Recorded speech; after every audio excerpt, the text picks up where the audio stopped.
아침 벼처럼 포근했던 관계가 어느 순간 그늘처럼 차가워지는 순간이 있습니다. 무슨 말을 들은 것도 아닌데 그저 그 사람의 한 행동만으로 우린 마음을 닫게 되죠. 그건 우연이 아니라 본성이 스며나온 겁니다. 바람은 말이 없습니다. 그저 지나갈 뿐인데도 우리는 압니다. 이 바람이 시원한지 아니면 매섭게 등을 찌르는지. 사람의 본성도 그렇습니다. 입으로 내뱉는 말이 아니라 바로 그 무언가 없는 순간에 본심은 드러납니다. 그 사람이 침묵할 때를 보세요. 기쁜 일이 터졌을 때는 누구나 환하게 웃습니다. 하지만 정작 당신이 좌절하고 있을 때 그 사람은 어떤 표정을 하고 있나요? 모두가 위로를 건넬 때 유독 말없이 앉아 있는 사람. 그 조용함이 배려로 보일 수도 있지만 조금만 더 깊이 들여다보면 그건 마치 불난 집 앞에서 손을 비비는 사람의 침묵처럼 느껴지기도 합니다. 본성이란 건 말이 없을수록 더 무섭습니다. 말은 꾸밀 수 있지만 표정과 시선, 그리고 하지 않은 행동은 거짓말을 할 줄 모르거든요. 어떤 사람은 당신의 이야기를 듣다가 눈동자를 돌립니다. 그건 집중력이 부족해서가 아니에요. 그의 머릿속은 이미 다른 이야기로 가득하다는 신호입니다. 바로 당신의 고통 따위엔 관심 없다는 신호죠. 침묵은 중립이 아닙니다. 그건 참여하지 않겠다는 선언이며 동시에 마음을 들키지 않겠다는 방어예요. 어느 날 당신이 무너졌을 때 한 발자국도 다가오지 않고 그저 멀찌감치서 힘내라고 말하는 사람. 그 말조차도 문자로만 남기고 그 이후엔 연락을 끊는 사람. 그 사람은 지금 마음이 없는 게 아니라 당신이 없는 미래를 이미 생각하고 있는 겁니다. 그림자는 빛이 있어야 생깁니다. 하지만 어떤 사람은 빛이 가득한 순간에도 그림자 같은 태도로 곁을 맴돕니다. 말 한마디 없지만 그 존재 자체가 차갑게 느껴지는 사람. 그건 단순한 성격이 아닙니다. 그 사람의 본성은 타인을 에너지로 삼는 먹구름과도 같거든요. 무표정한 응시, 무관심한 침묵, 필요할 때만 다가오는 관계. 이 세 가지는 아무리 말로 포장해도 절대 감출 수 없는 본심의 표식입니다. 우리는 그런 순간에 고개를 돌려야 합니다. 말 대신 행동을 보는 것, 말 대신 표정을 기억하는 것. 그게 본성을 읽는 유일한 길이니까요. 친절은 언뜻 봐선 알아차리기 어렵습니다. 왜냐하면 겉모습은 늘 다정하고 부드럽기 때문입니다. 하지만 그 안에 무엇이 숨겨져 있는지 그건 행동의 방향에서 드러나기 시작합니다. 어떤 사람은 당신에게 조언을 건넵니다. 겉으론 도움이 되고 싶다는 말투지만 그 안엔 날이 서 있습니다. 그러니까 내가 그때 그렇게 하지 말랬잖아. 내가 늘 그렇게 우유부단해서 문제야. 이런 말 정말 조언일까요? 진심 어린 조언은요, 상대의 눈높이에 맞춰 앉습니다. 하지만 본성이 틀어진 사람은 늘 높은 곳에서 말하죠. 자신은 모든 걸 꿰뚫어 봤다는 듯, 당신은 늘 부족하다는 듯. 이건 조언이 아닙니다. 그 사람 안에 우월감이 만든 정제된 비난이죠. 그리고 그 비난은 당신을 성장시키는 게 아니라 조금씩 깎아내립니다. 그들은 대체로 똑같은 패턴을 보입니다. 당신이 뭔가 잘해냈을 때는 무덤덤하고 당신이 실수했을 때만 날카롭게 반응하죠. 그리고 그걸 솔직함이라 부릅니다. 나는 돌려 말 못해. 성격이 직설적이야. 하지만 그건 솔직함이 아니라 배려 없는 공격입니다. 무엇보다 무서운 건 이런 조언을 반복해서 들으면 정말로 내가 문제라고 믿게 된다는 거예요. 자존감은 소리 없이 쓰러지고 당신은 그 사람이 없으면 아무것도 결정하지 못하는 사람이 됩니다. 우리는 알아야 합니다. 도움을 가장한 집에는 관계의 이름을 쓰고 있지만 본질은 감정의 착취라는 것을. 밤하늘에선 별이 빛납니다. 하지만 그 별빛은 때로 차갑고 멀게 느껴지기도 하죠. 누군가의 조언이 그 별빛처럼 멀고 차가울 때 그건 당신을 위한 것이 아닙니다. 그저 본인의 존재감을 강하게 드러내고 싶은 욕망일 뿐이죠. 그들은 질문하지 않습니다.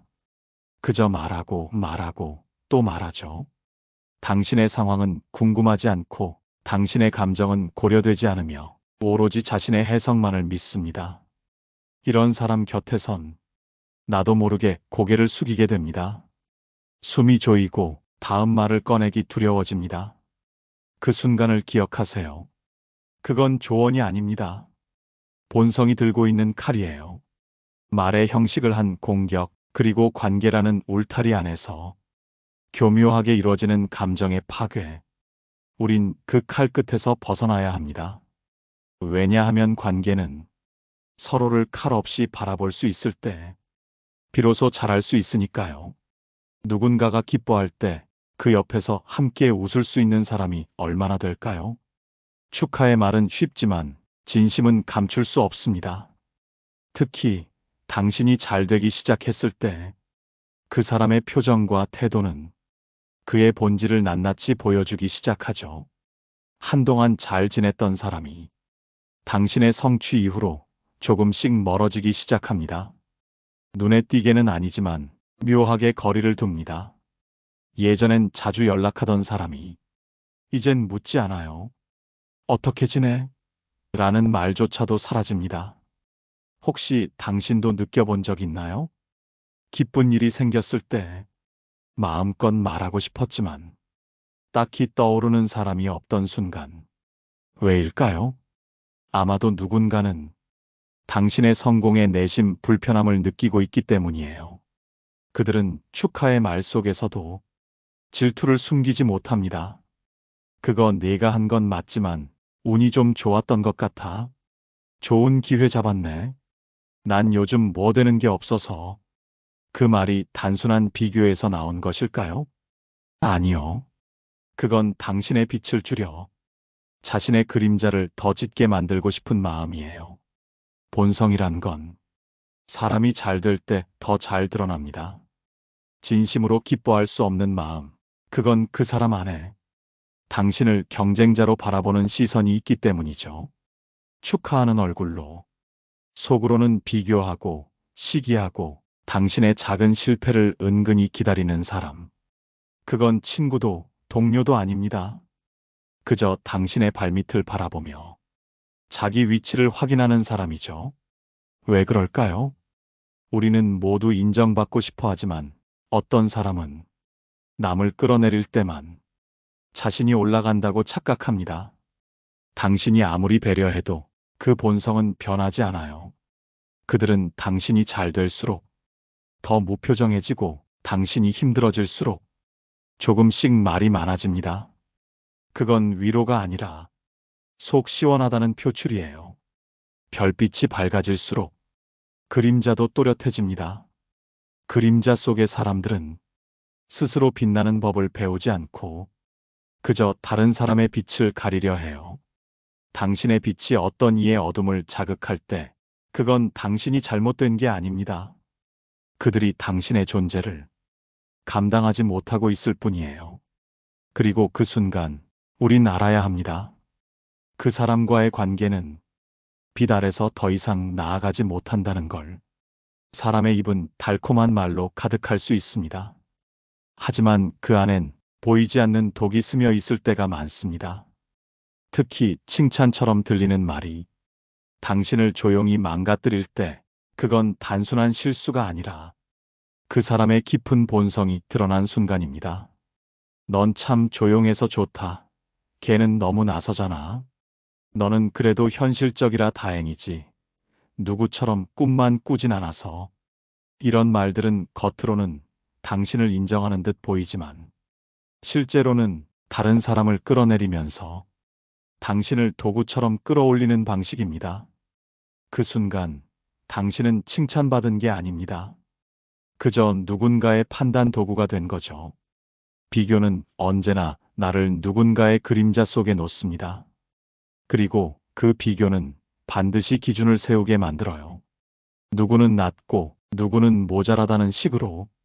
그러다 보면 나도 모르게 그 기준 속에서 움직이게 됩니다. 나는 조용해야만 괜찮은 사람인가? 내가 현실적이라는 게 정말 장점인가? 칭찬이란 이름으로 생각의 틀을 씌우는 사람은 자신의 우월감을 유지하기 위해 주변을 쪼개고 나누는데 익숙한 사람입니다. 이런 말도 들어본 적 있지 않나요? 넌 나랑 달리 사람들한테 호감이 있잖아. 나는 못하지만 넌 그런 거 잘하니까 괜찮아. 표면적으로는 자기를 낮추는 말 같지만 실상은 다릅니다. 그건 당신에게 당연함이라는 무게를 지우는 말이에요. 잘하는 사람은 계속 잘해야 하고 괜찮은 사람은 계속 괜찮아야 한다는 요구. 그 사람의 말은 끝이 없습니다. 칭찬으로 시작해 기대와 비교, 피로까지 덧붙입니다. 그 결과 당신은 늘 무언가를 증명해야 하는 사람이 됩니다. 그리고 언젠가 그 기준을 충족하지 못했을 때 그들은 말하겠죠. 역시 너도 별 수 없구나. 그 말 안에는 처음부터 기대하지 않았다는 냉소가 담겨 있습니다. 그리고 그런 냉소는 자신보다 더 잘 나가는 사람을 향한 묘한 통쾌함이기도 해요. 이제 보이시나요? 칭찬이라는 말은 항상 진심일 수 없습니다. 그 말이 칼날이 되기도 하고 덫이 되기도 합니다. 진짜 칭찬은 누군가를 다른 사람과 비교하지 않습니다. 그저 그 사람 자체의 결을 인정하는 말이죠. 하지만 어떤 사람은 칭찬마저 경쟁으로 만듭니다. 그건 그 사람이 세상을 이기는 자와지는 자로만 보기 때문입니다. 당신이 그런 말을 들었을 때 어딘가 모르게 마음이 불편했다면 그건 틀림없이 당신의 내면이 그 칭찬의 본심을 눈치챈 겁니다. 그 사람의 입술에선 언제나 말이 흘러나오지만 그 말 속에는 사랑도 존중도 없습니다. 그저 당신을 비교하고 나눠 자신을 지키려는 본성만 있을 뿐이에요. 어떤 관계는 이상하게도 타이밍이 정확합니다. 당신이 힘들 땐 조용하다가 당신이 무언가 필요해질 때 그때서야 연락하는 사람. 그들은 늘 적절한 순간에 나타나 무언가를 묻습니다. 시간 괜찮아? 이거 좀 도와줄 수 있어? 이유도 없이 오래 연락이 끊겼던 사람이 갑자기 당신을 찾는다면 그건 반가움이 아닐 가능성이 높습니다. 그 사람의 시간표 안에 도움이 필요한 시간이 있는 것이지 당신이 그리웠던 건 아니니까요. 그들은 당신의 관심과 에너지를 자기 일에 맞춰 쓰는데 익숙합니다. 그리고 그걸 우정이라 말합니다. 하지만 그건 우정이 아니라 자기 편의에 따라 움직이는 거래죠. 그들은 언제나 자신이 힘들 때 먼저 말합니다. 하지만 당신의 어려움에는 귀 기울이지 않아요. 잠깐 진짜? 하고 넘긴 뒤 다시 자신의 문제로 돌아가죠. 그 대화는 대체로 이렇게 흘러갑니다. 나 진짜 요즘 너무 힘들어. 근데 너도 그랬구나. 어쨌든 나 좀 도와줄 수 있어? 말끝마다 당신의 이야기를 들으려는 척하지만 결국 관심은 자기 몫입니다. 그들은 당신의 시간을 빌려 자신의 불편함을 덜어내고 싶은 것뿐이에요. 더 안타까운 건 그런 사람일수록 도움받은 것에 대한 기억이 빠르다는 겁니다. 그땐 내가 도와줬잖아. 내가 없었으면 어떻게 했을지 몰라. 하지만 그 말은 고마움이 아닙니다. 그건 미래의 청구서를 위한 포석이에요. 다음에도 해줘야 해라는 암시. 넌 그런 사람이라는 틀을 씌우기 위함이죠. 관계에서 필요만으로 엮인 시간은 서로를 고갈시킵니다. 진짜 관계는 아무것도 필요하지 않을 때에도 마주 앉을 수 있어야 해요. 말이 없더라도 어떤 계산도 없이 그저 그 자리에 있다는 것만으로 마음이 편안해지는 사이. 하지만 그들은 그렇지 않습니다. 당신의 존재를 하나의 기능으로 여깁니다. 말을 잘 들어주는 사람, 정리해주는 사람, 혹은 해결해주는 사람. 당신이 잠시 지쳐 말을 아끼기 시작하면 그들은 이렇게 말할 겁니다. 요즘 왜 그래? 예전엔 안 그랬잖아. 그건 변화를 묻는 게 아닙니다. 그들은 단지 당신이 쓸모 없어졌다는 신호를 감지했을 뿐이에요. 별이 자기 힘으로 빛나지 않는 밤이 있습니다. 누군가는 달빛을 빌려 자신의 존재를 증명하려 하죠. 그 사람은 당신이라는 빛이 있을 때만 옆에 머무는 사람입니다.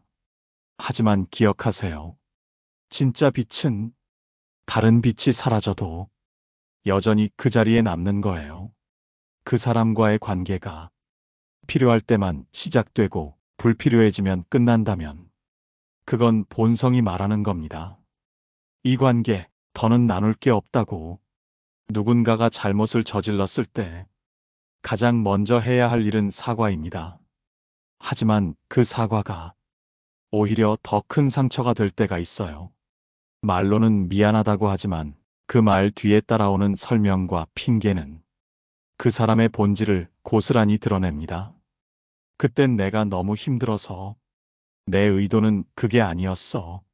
나는 그냥 너 생각해서 그런 거였는데. 이런 말 익숙하지 않으신가요? 표면적으로는 사과처럼 보이지만 사실은 자신의 행동을 정당화하려는 포장입니다. 그들은 미안하다고 말하면서도 책임은 끝내지지 않아요. 결국 잘못은 상황 탓, 감정 탓, 혹은 당신이 예민했기 때문이 되어버리죠. 진짜 사과는 이유 없이 무릎을 꿇는 용기에서 시작됩니다. 하지만 본성이 교묘한 사람은 그 무릎조차 조건부로 꿇습니다. 내가 사과하면 너도 좀 이해해줘야 해. 솔직히 내 반응도 과했잖아. 이런 말 속에는 자신이 전부 책임질 수 없다는 메시지가 담겨 있죠. 그건 미안함이 아니라 갈등을 얼버무리기 위한 계산입니다. 더 나아가 이들은 사과를 도구로 사용하기도 합니다. 미안해 한마디를 툭 던지고 그걸로 모든 게 끝났다고 여깁니다. 그러곤 다시 똑같은 행동을 반복하죠. 그 반복은 습관이고, 습관은 결국 그 사람의 진짜 마음입니다. 또 그러네. 또 이렇게 끝나네. 이런 말이 머릿속에 맴돌기 시작하면 그건 단지 실수가 아니라 그 사람의 본성이 문제라는 신호입니다. 밤이 깊어질수록 소리는 더 또렷해집니다. 사과도 마찬가지예요. 그 말의 음색, 길이, 맥락, 그걸 찬찬히 듣다 보면 이 사과가 진심인지 아니면 도피인지 분명히 알 수 있죠. 사과를 쉽게 하는 사람일수록 책임은 무겁게 지지 않으려 합니다. 그들은 자신의 마음이 가벼워지는 데만 집중하죠. 당신이 받은 상처가 그들의 말 한마디로 무너져도 그건 중요하지 않아요. 오직 자기의 편안함이 그들의 사과 목적이기 때문입니다. 그러니 기억하세요. 사과는 시작이어야지 끝이 되어선 안 됩니다. 그리고 그 사과가 늘 당신만을 향하게 만든다면 그건 사랑도 배려도 아닙니다. 그건 본성이 끝까지 책임을 회피하려는 방식일 뿐이에요. 사람은 웃으며 상처를 줄 수 있습니다. 더 무서운 건 그 상처를 받은 사람이 자신이 왜 아픈지도 모르고 혼자 자책하게 된다는 점입니다. 에이, 농담이야. 그 정도도 못 받아들이면 어쩌냐? 장난인데 왜 그렇게 심각하게 받아들여? 이런 말은 누군가의 입에선 재미로 시작되지만 누군가에겐 깊은 상처로 남습니다. 하지만 본성이 어두운 사람은 그 경계를 의도적으로 흐립니다. 자신의 말이 상대를 얼마나 아프게 하는지 알면서도 농담이라는 방패 뒤에 숨는 거죠. 그 순간 상처는 사라지지 않습니다. 다만 당신이 그 아픔을 표현할 기회를 잃게 될 뿐입니다. 그들은 늘 분위기를 맞춥니다. 모두가 웃고 있을 때 당신만 불편한 표정을 지으면 그들은 오히려 당신을 탓하죠. 분위기 망치지 마. 너는 왜 이렇게 예민하냐고. 하지만 분위기를 해치는 건 웃기지 않은 농담이었고 예민한 게 아니라 그냥 당연히 느껴야 할 감정이었을 뿐입니다. 그들은 잘 압니다. 자신이 한 말이 위험하다는 걸. 하지만 그 불편함을 당신이 감당하게 만들려는 본성이 그 말투 안에 고스란히 숨어 있어요.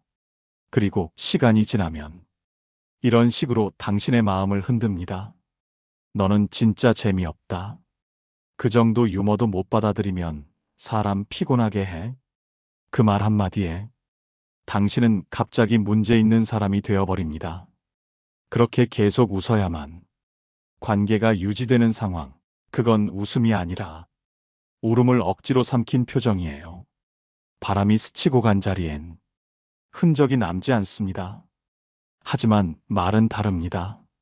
말은 기억 속의 납처럼 가라앉아 가끔씩 마음을 짓누르죠. 누군가의 가벼운 농담이 계속해서 당신의 마음을 건드린다면 그건 절대 우연이 아닙니다. 그 사람의 말은 가벼운 장난이 아니라 계산된 통제의 방식이에요. 말로 사람을 길들이는 건 육체적 폭력보다 더 은밀하고 더 오래가는 상처를 남깁니다. 당신이 더 이상 자연스럽게 말할 수 없고 무슨 말을 해도 상대의 농담에 눌려 침묵하게 된다면 그건 관계의 균열이 아니라 본성의 폭로입니다. 농담이라는 이름으로 당신을 조용하게 만드는 그 사람은 지금 자신의 본심을 웃음으로 포장하고 있는 겁니다. 가까운 사이일수록 지켜야 할 선이 있습니다.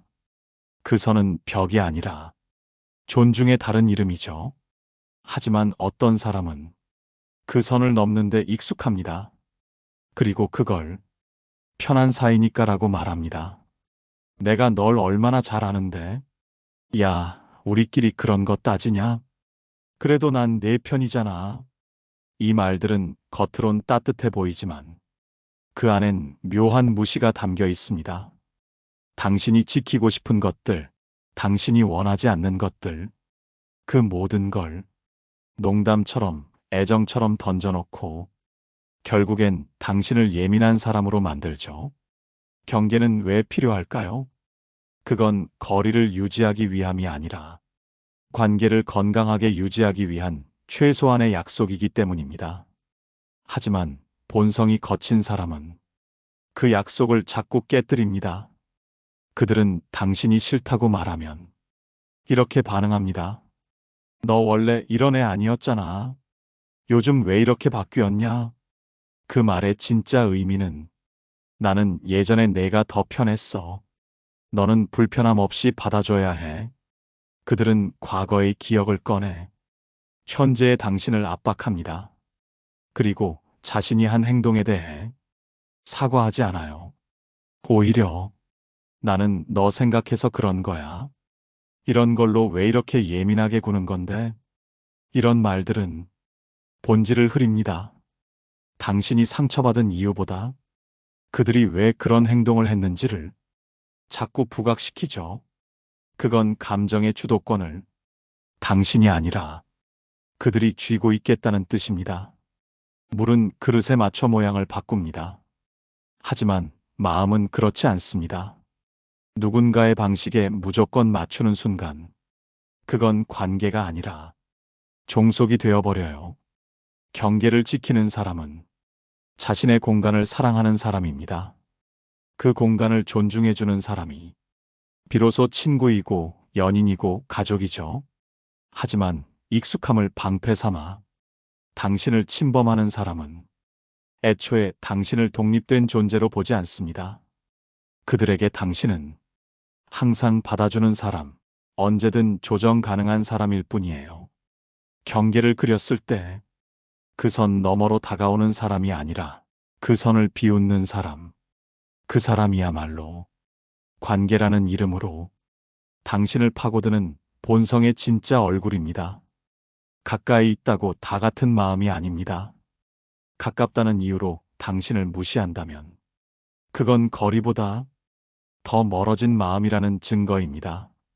사람은 누구나 관심을 원합니다. 하지만 그 관심이 언제나 조건을 달고 온다면 그건 관심이 아니라 조율입니다. 그리고 어떤 사람은 그 조율을 아주 능숙하게 합니다. 그들은 늘 당신을 관찰합니다. 당신이 무너졌을 때는 가만히 있고, 당신이 다시 일어서려 할 때 조심스럽게 다가오죠. 그들의 애정은 상황에 따라 움직이는 온도계처럼 늘 변하고 흔들립니다.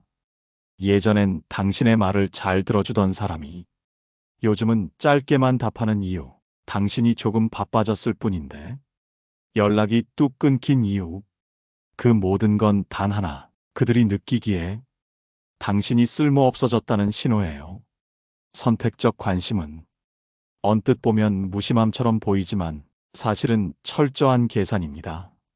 그들은 항상 지금 너에게 주는 만큼 내가 얻는 게 있는가? 를 따져요. 그래서 당신이 밝게 웃고 있을 땐 곁에 머물다가 당신이 잠시 주춤하면 조용히 발을 뺍니다. 그리고 다시 당신이 주목받기 시작하거나 무언가 성취를 이루면 마치 아무 일도 없었던 듯 다시 다가오죠. 요즘 잘 나간다며? 아, 연락 못해서 미안. 하지만 그 말 뒤엔 진심보다 기회가 숨어 있습니다. 그들은 당신의 성장을 기뻐하는 게 아니라 이제 와서 다시 당신 곁에 서도 되겠다는 판단을 하는 거죠. 이런 관계는 따뜻한 것 같지만 늘 차갑습니다.